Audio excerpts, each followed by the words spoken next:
So in this video, I'm going to show you guys exactly what you guys should do to be able to write on the tree map.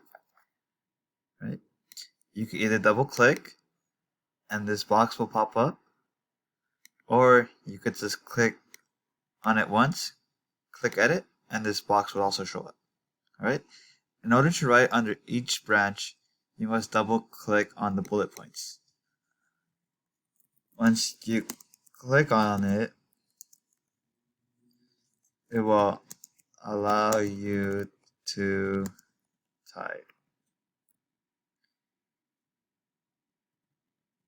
If you hit enter, another point will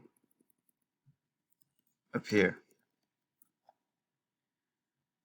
Once you're done writing under that branch, all you have to do is just click out of it and it'll say right there. Right? So in order to type under each branch, all you gotta do is just double click under each bullet point. Alright? Once you're all done typing in at least 2 bullet points under each branch, all you have to do is click save and close, and all your work will appear right here.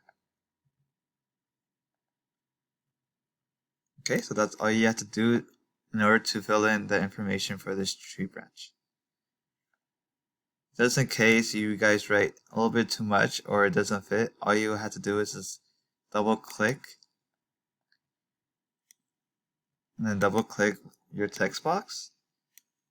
You just highlight it and you guys just press these 3 little dots. You guys could either change the font size,